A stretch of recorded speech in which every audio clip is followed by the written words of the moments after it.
Well, at ease, paratroopers. If you like that reference from HBO's hit series Band of Brothers, you're going to like this podcast. My name is Kevin Kidder, and after 20 years in the Army, I discovered something unexpected. The toughest battles weren't behind me, they were just different. This is the Enduring Mindset Podcast. In our inaugural season, The Invisible Veteran, we'll explore what it really takes to reclaim purpose, rebuild identity, and restore connection after service. This podcast isn't just for veterans, it's for anyone navigating transition leaders, spouses, teammates, anyone asking, who am I now and what comes next? Each week, I'll share lessons from my journey, stories from others who walk similar paths, and tools to help you build what I call an enduring mindset, one forged through adversity, guided by purpose, and grounded in service to others. Before we dive in, I just want to thank you for being here. I know there are literally thousands of other things you could be listening to, and the fact you chose this podcast means a lot. My hope is that you walk away each week with something useful, a story, a reminder, or even a little encouragement. So today's episode is one I have been especially looking forward to because I get to sit down with Alicia Kudrna. Alicia brings a rare and powerful perspective to this conversation because she has lived the military life from three different angles. First, she's a veteran herself, representing a community that is often overlooked, our female veterans. Second, she was a military spouse, walking alongside her husband through the demands and sacrifices of service. And third, she's the mother of a service member, carrying the unique weight and pride that comes with watching your own child answer the call. So that combination, soldier, spouse, and mother, gives Alicia's story a depth and authenticity that few can match. She embodies resilience, perspective, and service in every role she's held, and I'm honored to share her voice with you today. So lean in. This is an honest, thoughtful, and inspiring conversation with someone I deeply respect. Here's my conversation with Alicia Kudrna. All right, what up, Mama Sita? So glad to have you on the show. Thank you for being here. Thank you for having me. Of course. Alicia, I have been looking forward to this episode. You and I have technically known each other for over 20 years, but it wasn't really until 2016, after I came back from Germany, that we really connected. And when we did, in my opinion, it just felt easy, it felt effortless. And I think part of that is because we're kindred spirits in a way that we both love and respect the same person, your husband, and same people, our kids. Yes. And that connection has built on a foundation of trust, and that friendship has been very natural, in my opinion. Yes, I've had to fight you for him many a times. You always win, though. So what makes having you here special is that you bring a perspective almost nobody else does. You've lived the military life in three different ways: as a veteran yourself, as a military spouse, and now as the mom of a service member. And I think that's a depth of experience and authenticity that you're not going to find every day. And I just couldn't be more excited to have you here. And I appreciate you jumping on here with me. I know your schedule is slammed. Yes, absolutely. But thank you. Thank you. So I always like to share a story with the listener so they can understand why someone's on the show. And it's not random. You know, everybody plays a significant role in my life. My story for you is actually very recent, within the last few weeks. Your hubby has gotten into riding motorcycles. And the other day he texted us in the group chat, he was giddy as a schoolboy, that you were going to go riding with him.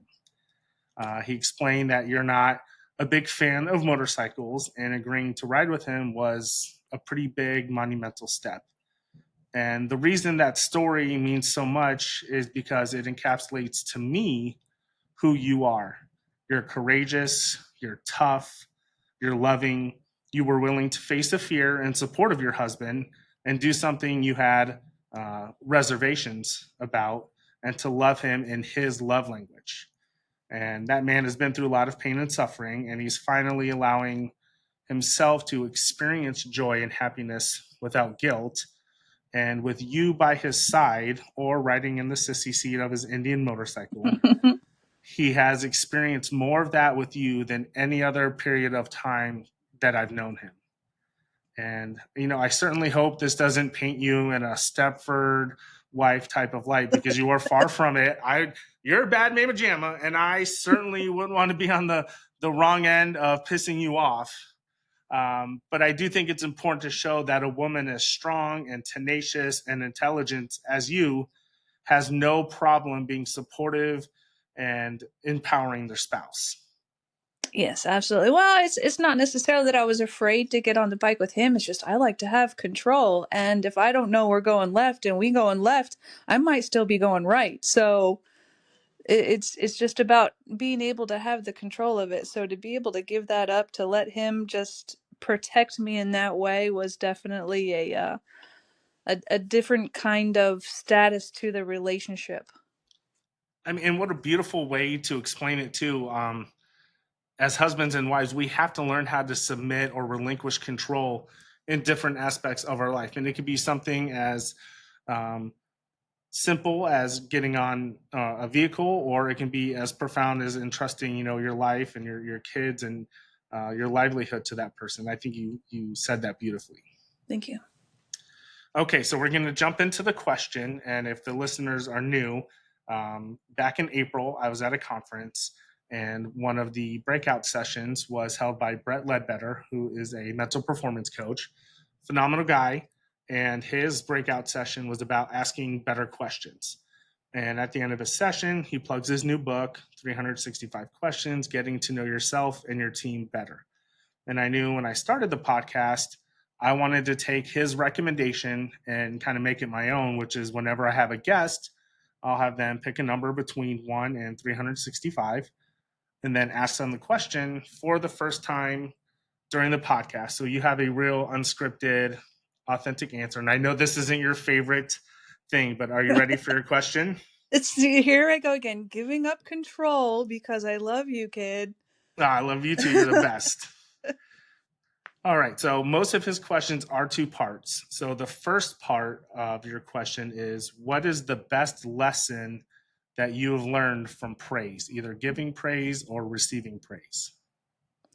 That everybody receives it differently. So I kind of think of praise as the same as you would love language in a relationship. Everybody gives and receives differently.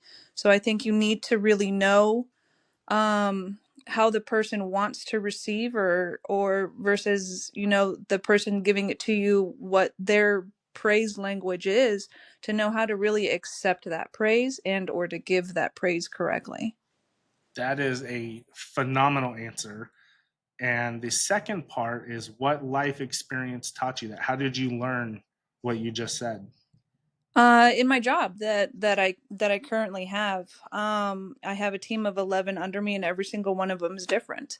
Some of them don't like public praise. They prefer just to have the, kudos on the side and good job, and they don't like their business out in front of everybody. Whereas others, they want it on the company board. They want everybody to see it. They want, all the gushy words and put in front of meetings and all that kind of thing. So I mean, it's just in the job that I have now is where I've learned that, and I'm still trying to learn it as well.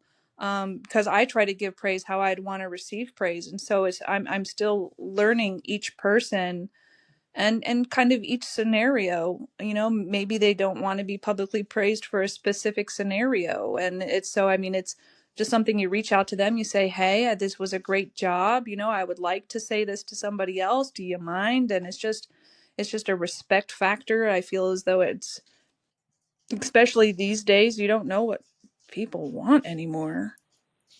That is very insightful. We need to get you in front of boardrooms. It's almost like knowing your people is important. Yeah, absolutely. And I Yeah. and we consider Oh, go ahead. myself, I'm me and sorry. my team. Oh, it's okay. I consider me and my team a family, and we're very, very close. But every day is different, so you never know what you're gonna get. Yeah, and I can only imagine how blessed they must feel to work with you and for you. You're an incredible human being and a good leader, and the fact that you can just, off the top of your head, come up with such an emotionally intelligent response is incredible. So I'm sure with just a little bit of effort and planning that you make such a positive impact in their lives every day. I definitely try.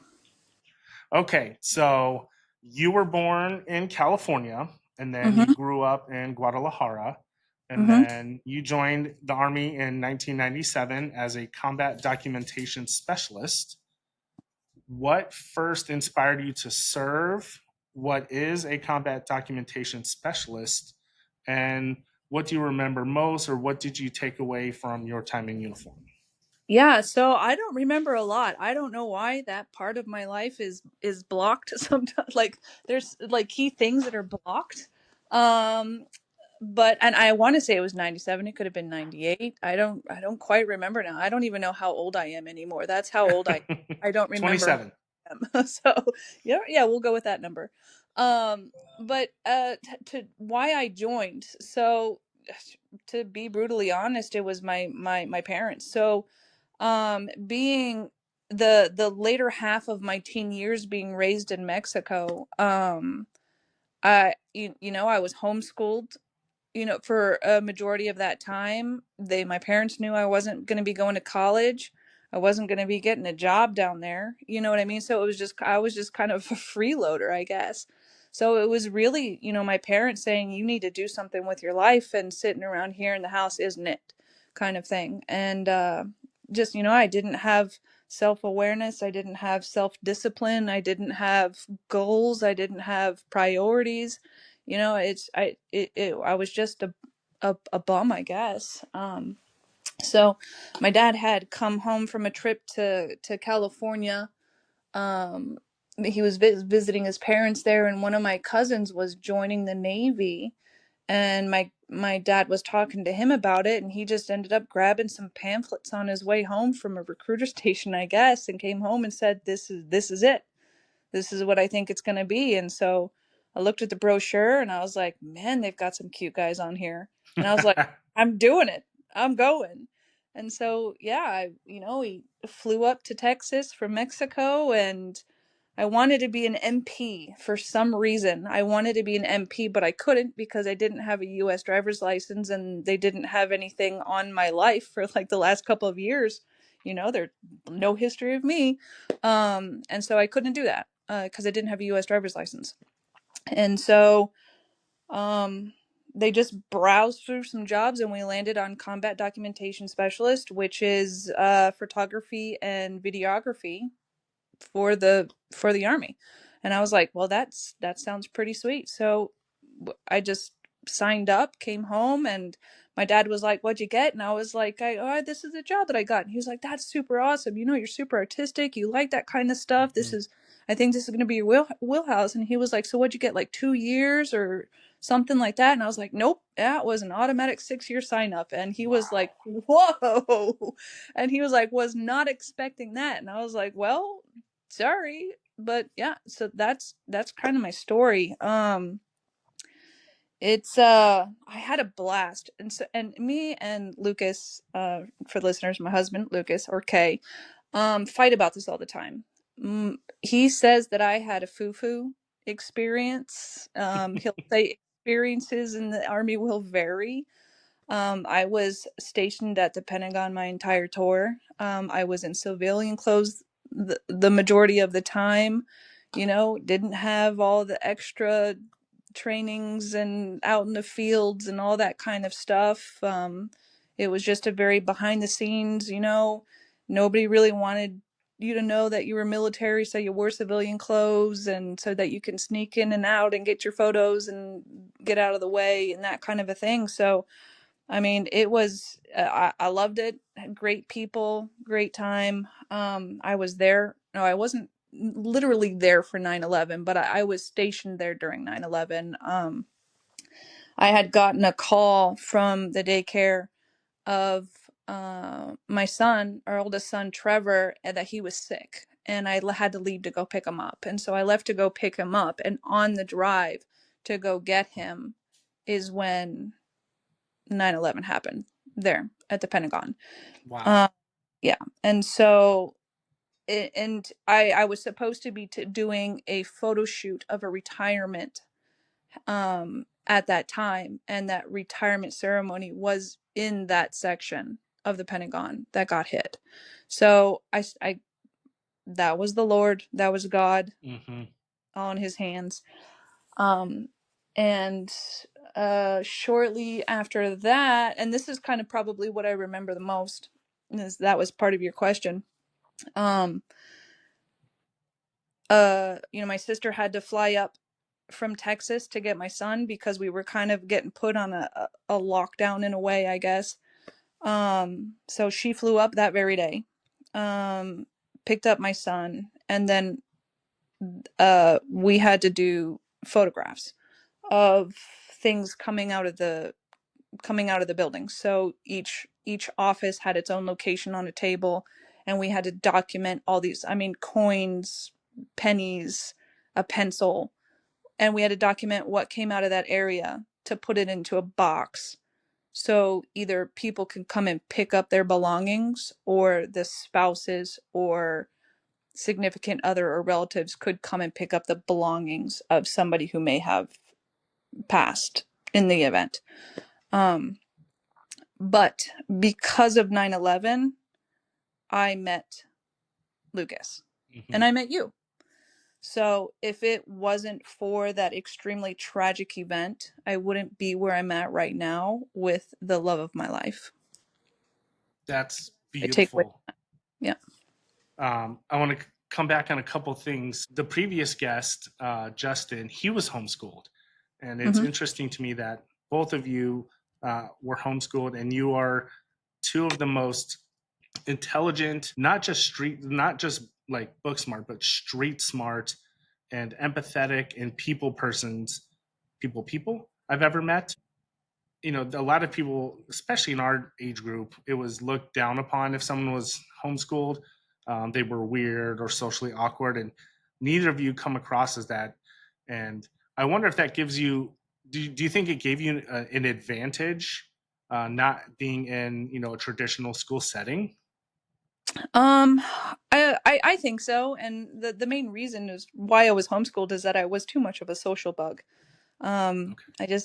I didn't pay attention in class. I wasn't doing so great. I was doing my own thing, and it was one of those schools where like you had to like have a certain GPA to be able to attend the school, and so yeah, my parents pulled me, and my oldest sister was my teacher, and so and she's still a teacher to this day, so I don't know if maybe I had a little bit of hand in that as well, but yeah, I think just being able to be myself and to be free and to learn at my own pace and to learn what I needed versus what I didn't necessarily need, um may have had a hand in that, especially for somebody who was like me, just not able to just sit and pay attention in a classroom setting. Yeah. You mentioned seeing God's work in a bad situation, referencing 9/11. Um, Obviously, that's a difficult conversation for some people, and it's something I'm trying to grow much stronger in. I've been a product of the church for a long time, believed, Hmm. and much like Lucas, we saw and did things that made us question our faith. But the last 2 years, um, Caitlin and I really leaned into our faith, and it's become the core of our relationship. Um, have you always believed in God, or have you always had faith as part of your moral compass? Yeah, I have. And I feel as though the older that I get, the stronger it gets. Um, when you're younger and you're forced to go to church and do all that kind of thing, it's not so much, something that you want to have to do to wake up early on a Sunday and all that kind of stuff. So I didn't really pay attention to it a lot when I was younger. And then there was a lot of years where we just didn't go to church, but a very faithful family that I have, and God has always been present, in prayers for family dinners and those kind of things. Um, ooh, I might get emotional in this one. Oh, good.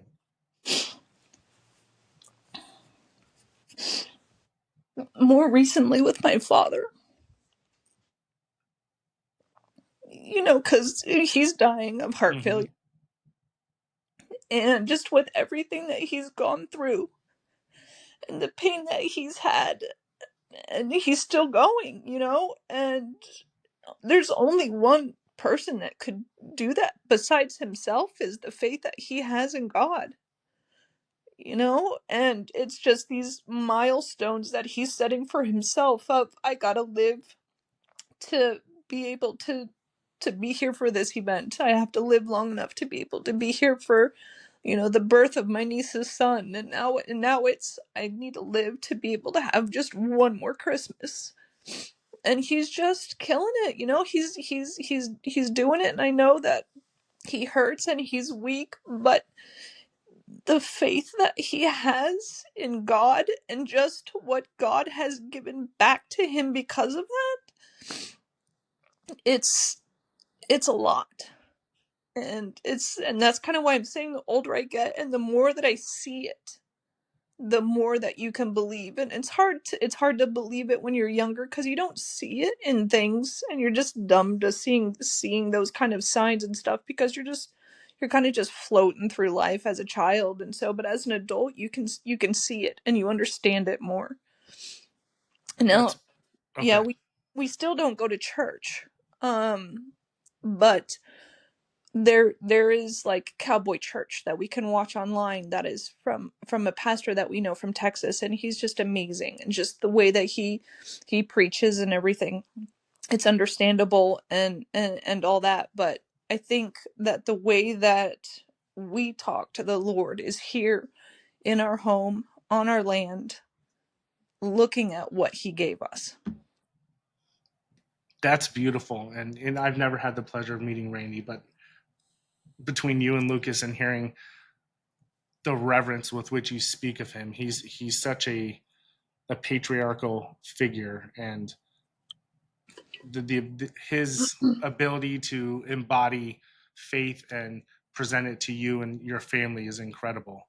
Yeah. And um, Sorry for getting emotional on that. no, no, please don't apologize. It's real and it's authentic, and that's what listeners need. And somebody will probably say something, oh, you need to go to church, and I understand that argument, but I would reference people to the book of Matthew, chapter 18, verse 20, which says, for where two or three gather in my name, there I am with them. And that's what the church is supposed to be. Mm-hmm. And that's what Clark is doing in his household, and I love that you're doing it in your household, and I'm not surprised. And none of these last questions were on the outline, and I love it because it's real and it's authentic. And I thank you for sharing that. And I know it's a difficult thing to share, and you know we think of you and your family often Thank you. with what you're going through. Thank you. So life after service, as I mentioned, you have the trifecta of the military life. You were a service member, you were the spouse Mhm. of a service member, and now you're the mom of a service member. You have a very unique perspective. And what do you think that perspective has given you that others may not see, or that you can provide a voice or a lens to help them with? It's easy and it's not easy at the same time. Um, and you know, being in the service, obviously, as we spoke about that was easy for me. Being a spouse of somebody who was in the service, enjoyable and not enjoyable. Gosh, how do I say this without being really, really rude? Um, I like my space, right? Hmm. But I only like it just a little bit. So it was one of those where, oh, you're gonna have to be away for 2 weeks. Woo, great! I can clean the house. I can get everything done that I can't get done when you're here. And then 2 days later, I'm like, all right, when are you coming back? Like, I'm done now. I'm done being away from you. Um, and I guess I kind of forgot the question, but I'll just keep going. Um, I think the hardest part is being a spouse. So being a mother of somebody, he is excelling. He was kind of like me. Did wouldn't have anywhere else to go. I mean, is Trevor extremely intelligent? Absolutely. He's a genius. Yeah. Um, and but he never had anywhere to put that, you know, intelligence. And so it was kind of like, okay, well, let's go into the military. Let's build on it and grow from there. And he is excelling and he is killing it. And I just when when he gets out, I don't even. I mean, sky's the limits for this one. Um, the hard part about that is that I don't hear from him as often as I, you know, wish I could. And you know, I don't get to see him very often, and is he going to come home for holidays and that kind of stuff, and the fear of, you know, with how the world is now, did I just put him in a situation where he could end up being injured? Or knowing what Lucas has gone through and has seen, did I just send him to go see that as well? um, and so that's hard. But we tried to specifically help him choose a job that wouldn't necessarily put him in those kind of Hmm. situations. But unfortunately, yeah. Um, so being a spouse is hard because you want to be there for him, but at the same time, you have to know when it's your time to step in, and that's Hmm. you don't know, because when you think, oh, now's my time, it's probably the worst time to do it. So it's always just wait. They'll give you a cue. There's something. If you know your spouse really really well, you'll pick up on the cues of when it's your time to step in, and those kind of things. And yeah, was did that even answer your Yeah, question? it absolutely did. You know, in my relationship, I'm the spouse. Caitlin travels for work. She travels a lot, Hmm. and I'm very much like you. Like I love my personal time, and like by the end of day two, I'm like, okay, you need to come home. Hmm. Uh, that bourbon's looking really good. I don't know if I need to wake up and go to the gym. Like I can find a million excuses, and so I definitely get what you're saying. And again, you show such an innate ability to understand that it takes effort and the ability to understand your partner. So you talked about it with the people you work with, and now you're talking about it with your spouse. When to make a positive impact, you actually have to understand and get to know that person. Hmm. That's yeah, it's so simple, but it's very profound. A lot of people are together for not the right reasons. Maybe it's they were pressured into it, or they thought it would look good. Maybe image, whatever. I'm finding more and more people aren't falling in love and getting married. So I just love that you look for how do I get to know them so I know when it's my turn to help lead, because Hmm. relationships aren't 50-50. They're not 100-100. Some days they're 80-20. Some days they're 70-30. And very rarely is it 50-50 or 100-100. So, Hmm. um, so it doesn't sound like transition affected you personally, but with Lucas, maybe you can speak from a spouse's point of view. Like, what did you see that maybe was difficult for him? Or if you do have any experience with it being difficult, please share. Yeah, no, I don't think that my transition was hard, and that goes back to that I had an amazing family to fall back onto, you know? So I wasn't alone in my Mm, transition. And not only that, but my son was 2 years old at the time, and so it was just me and him, and I knew that, somebody's got to do it. So it was just kind of just hit the ground running, and being able to have my parents, to assist me when I got out. I lived with them for years, when I got out of the military. And if it wasn't for that, I'm sure that my transition would have been a lot harder. And I think the only thing that I really battled with is that nobody else thought like me. mm-hmm. Um, nope. And it was more so like, we just show up to work, we do our job, we, punch in, punch out later. I felt as though nobody gave their 100% or their 110%, or took uh pride in their work the way that I was taught in the military to do everything with pride. and with confidence. And so I think that was the only thing that I had to learn, is that not everybody is going to work the same way you work. So just worry about yourself and don't worry about anybody else. Um, but as far as him transitioning out, that was pretty rough, because he lost his identity. He lost who he was. Mhm. He that was his entire childhood into adulthood. And so leaving that, having that feeling of, what am I worth now? Nobody looks at me and is proud at me because I don't have a uniform on. I'm not getting the prideful looks walking down the street in a uniform, or walking through the store in a uniform. You're just a regular guy now, in there shopping with the other regular guy. And so it was a big battle to go through, of, you are still special, you are still worth something. Just put it to the people who are to your left and right, and I think that's my biggest thing, is just stop and look at the people around you in your circle. Those are the people that need you and want you and think the world of you. So what can you do for them, and what can they do for you, so that you feel like you have a purpose? um and the good thing with Lucas is that he's handy. um he's good at building things, and so I make sure I keep him very busy with projects. And whether or not he thinks that it's for his own good, it is.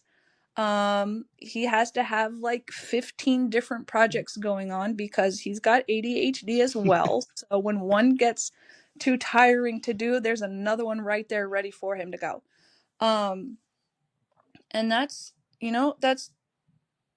really what it is. And I know that he has a lot of, you know, medical issues and things like that. And so it's, he calls me his handler. um I got to make sure, he gets directions or appointments, or those kind of things, not necessarily remembering everything. And me just knowing my place of, okay, I know he's not going to remember this, but he gets angry that he doesn't remember it, and he doesn't want to be reminded, because he gets angry because he doesn't remember. So how can I secretly remind him to do this? And it's just knowing, you know again, it goes back to just knowing your partner and what works best for them in those kind of situations. And I think that he's grown a lot, getting out of the military. It was, rough at first, the dreams, and the daymares, I guess. They're Mhm. not nightmares, they happen during the day, the daymares and those kind of things.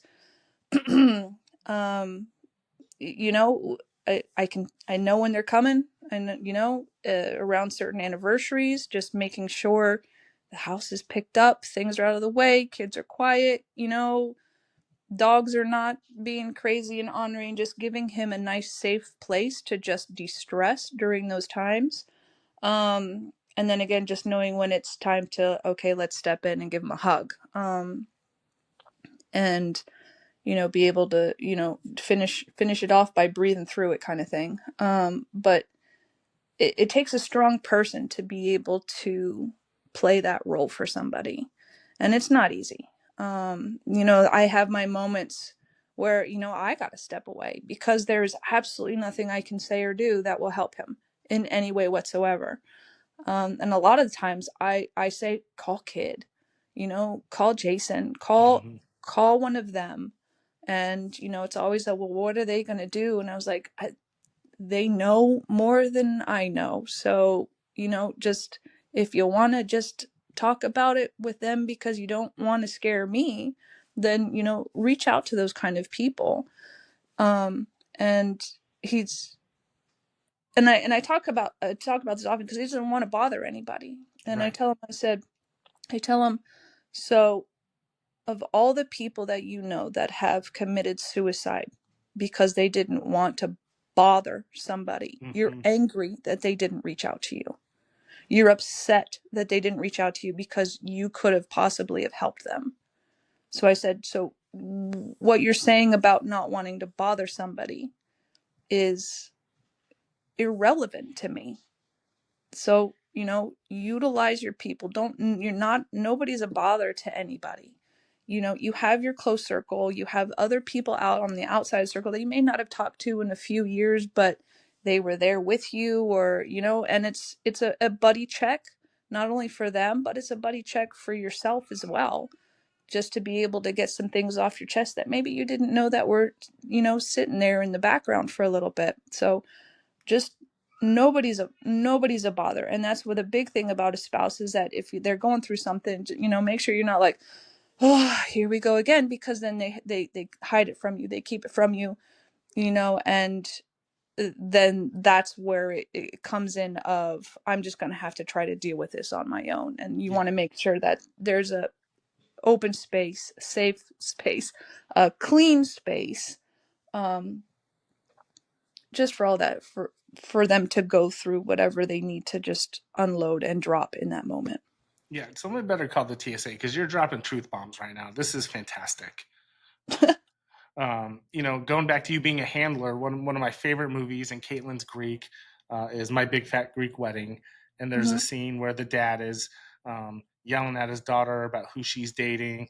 And he says, I'm the man of the house. And the mom says, well, you may be the head of the house, but the wife is the neck, and the neck can turn the head any way she wants. And it's one of my favorite lines because it's so true.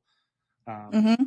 a strong spouse, like exactly as you said, recapping everything you said, understands how to read the room, the situation, know when to step in, when to pull back, when to nudge, and most of all, encourages and lets the emotions uh, develop so they aren't repressed, and we don't Hmm. end up with self implosion. Yep. And here's a good one for you, kid. I This is what I always say, that he definitely wears the pants in the relationship, but who bought him those pants? Yes. Oh, I like that. Yep. I like that a lot.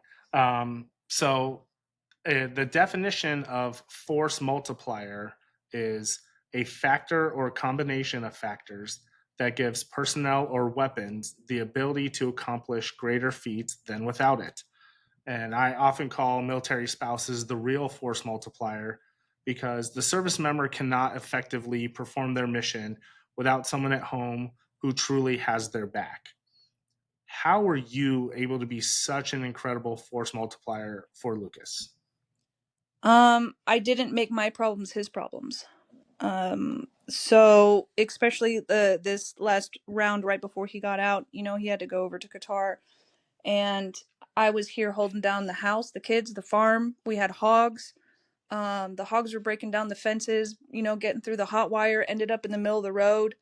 Um, I tried not to project my anger and all of that to him, because there's nothing that he could have done. I didn't want him to feel guilty that I was having to go through all of this over here when he was over there doing what he was doing. Um, so it's, I mean, and of course, being a wife, you want to tell him about your day. You want to talk to him about your frustrations and those kind of things. But it was more so, oh, let me make this into a funny situation. Hey, by the way, the neighbors came by honking today, and I had to run outside and see what they were honking about. And our hogs were in the road. Good thing they're bucket trained. I could shake a bucket, and they all came running like dogs.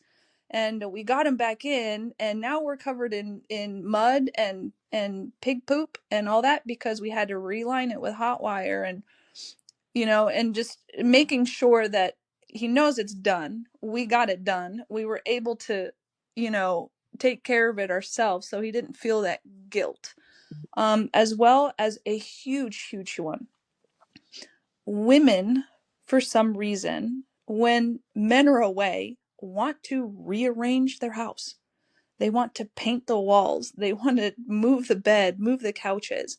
That is one of the worst things to do when Mm-hmm. somebody is away.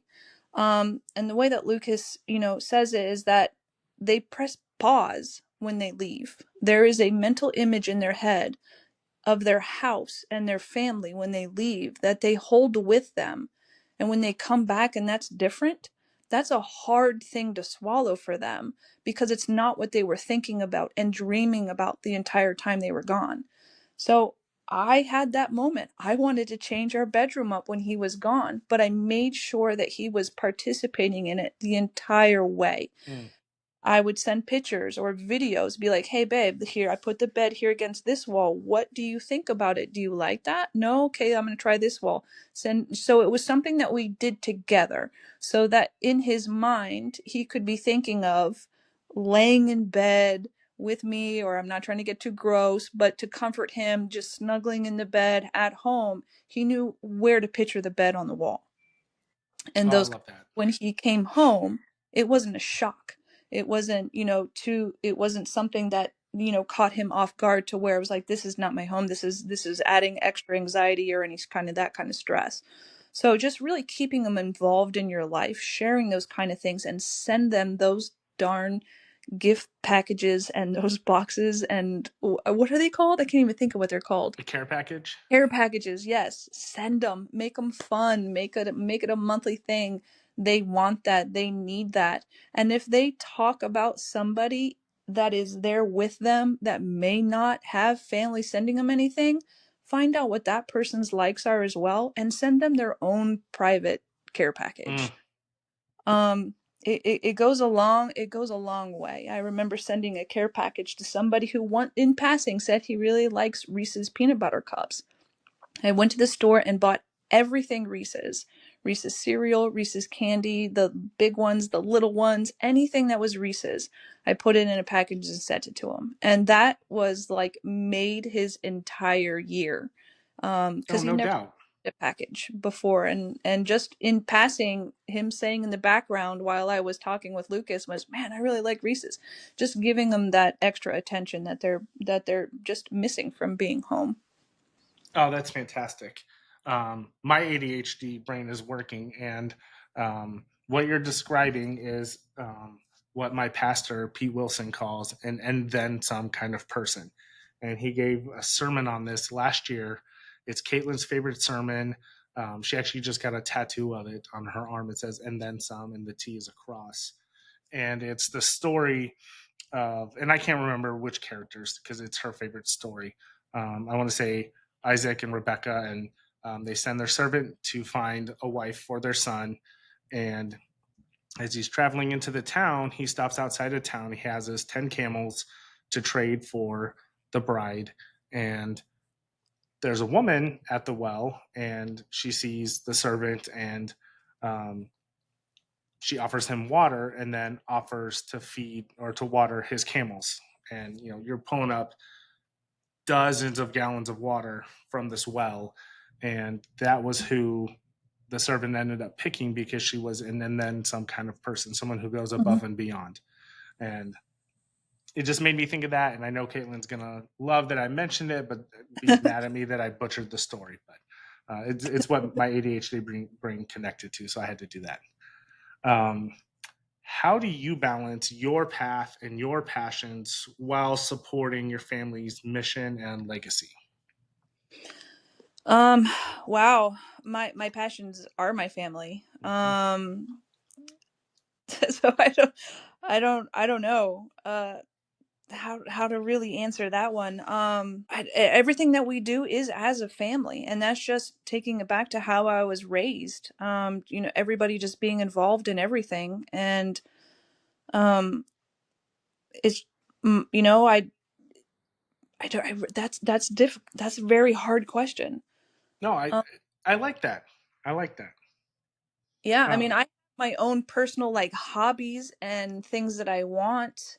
But really I guess I just put myself second above with everything else. I just want to make sure everybody else is taken care of and make sure I can squeeze myself in some little personal time here and there when I can. But I mean, we got a grandbaby now. You know right. that it's all about grandbaby. So, um So your path and your passions, they're not separate from no. anything familiar. They're intertwined. Yeah. Yeah. Okay.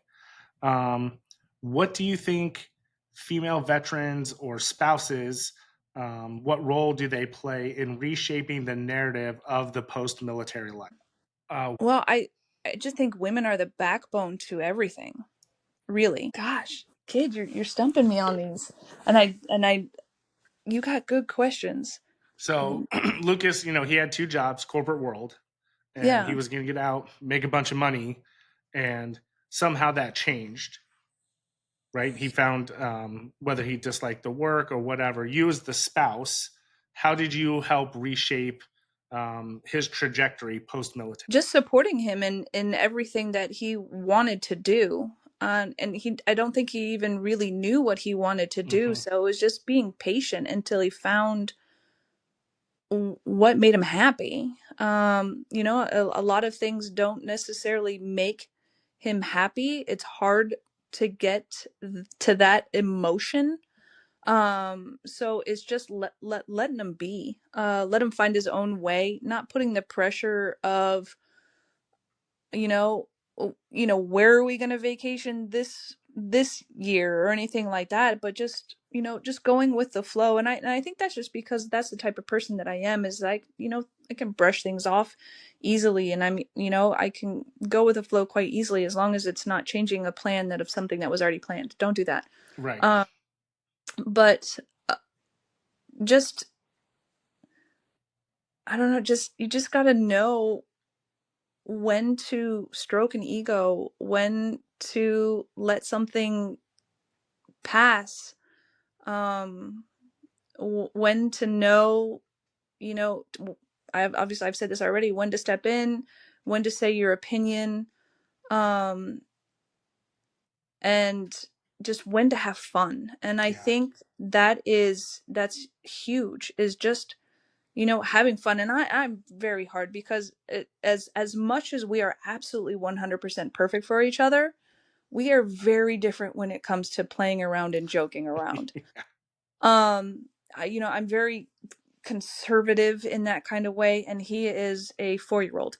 So it's just that give and take, respecting, okay, this is what he needs at the moment, even though it is driving me absolutely up the walls.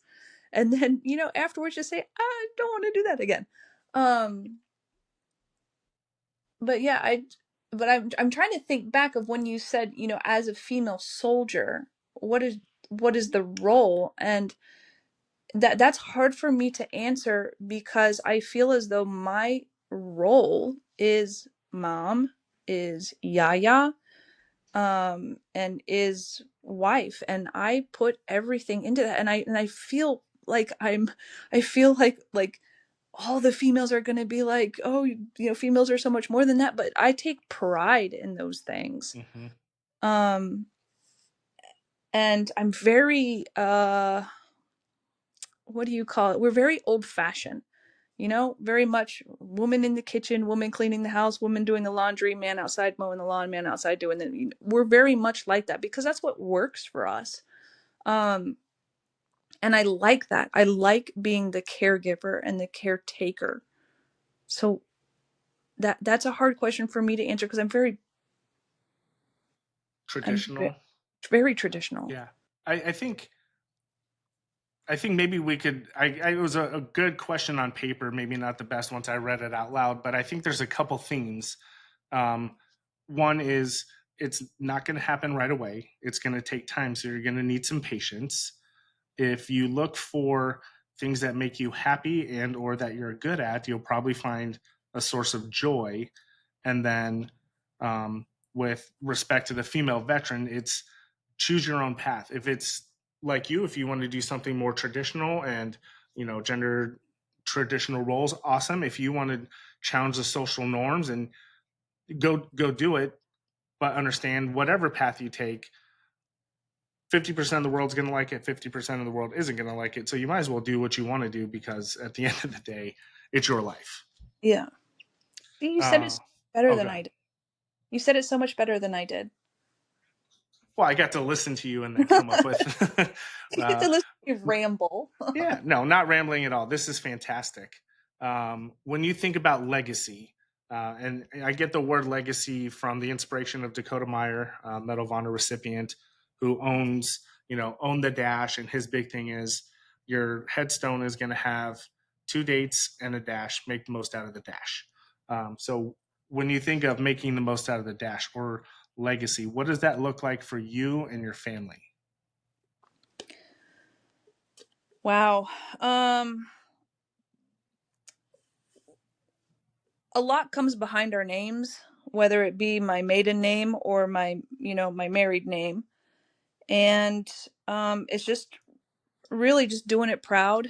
Um, Making sure that what you're leaving behind is better than what you had. Our legacy, what we were trying to do is, this farm self being, self-sustainable, and not having to rely on other people, being able to do things yourself, grow things yourself, those kind of things, teaching that to our younger children, and so that they can grow up, and hopefully, because who knows where we're going to be once we're gone, and they're in control. um what the world would be like, I, just leaving it better than what you've had. And that's hard because I had a darn good life. Oh, I love that. All right, so last question. What is the one message you would want to give to female veterans or to spouses who may feel invisible themselves? You're not. And this goes back to look at the people around you. um there there are a lot of people that depend on you in more ways than one. If you're feeling invisible in your work, like, in your job, maybe that job isn't for you. Go find something that is more fulfilling for you. And I know it's not just easy to just leave a job and go get another job, but it's you, you should have that praise during work. You should feel like what you're doing is making a change or making a difference, or bettering the company that you're working for. And in your home life, if you're feeling invisible, um, I would just say try to figure out what is making you feel that way, and then deep dive on that. Sometimes I feel invisible as far as I just spent the last 4 hours cleaning this house top to bottom, and somebody's coming right behind me and leaving food out or wrappers out, or, that makes me feel invisible. That you didn't just see everything that I just did. Like, you can't maybe pick that up and put it in the trash can that's like a step away from where you've left it, kind of thing. Um, and so it's really being honest with yourself and honest with the people around you. You have to communicate. You have to say, hey, this bothers me, or I need this. I We have had countless conversations between Lucas and I about what we need, because our love languages are so different from each other. And so it's just what do I need from you on a daily basis? What do I need from you as a husband? What do I need from you as a father to the children? What do I need from you to do tomorrow? Just a simple task. Um and and, and I think by communicating and asking those questions and deep diving on why do I feel this way, because nobody else maybe thinks that about you, and it could be your own perspective on something. Um and so it's just really, how well do you know yourself, and with what you're doing, is it really the right thing? That's fantastic. It reminds me of a saying that unspoken expectations become premeditated resentments. So Hmm. communication is extremely vital, especially when someone is in the process of transitioning out of the military or finding out who they are in this phase or season of life. Hmm. Oh man, what an incredible conversation. I cannot wait to go back to listen to this when I go to edit and just soak this all in. There was so much. Thank you so much for taking the time out of your very busy schedule to sit down. I cannot wait for men and women alike to hear this because the paradigm shift that hopefully the listeners have will be, an awakening in so many different aspects of their life. No, well, thank you for having me, Kevin. I hope that I did you justice. You absolutely did. Wow. Talk about knocking it out of the park. Ladies and gentlemen, what we just experienced was a dissertation on connectivity. It was a masterclass of self awareness, empathy, and being selfless, which, to clarify, isn't thinking of yourself less, but thinking of others more. If your struggle isn't so much with identity or purpose, but with connecting or reconnecting with people, man, listen to this episode often. Come back to it. There are so many incredible takeaways. Alicia, you absolutely crushed this. Thank you. Thank you for taking time out of your hectic schedule to share your message. I have no doubt this is going to impact people's lives in a meaningful, positive manner. And if you're listening right now and you're struggling or you know someone who is, hear me. You are not alone. Call 988, reach out to someone you trust, find a fountain. Your story isn't finished yet, and the world is better with you in it.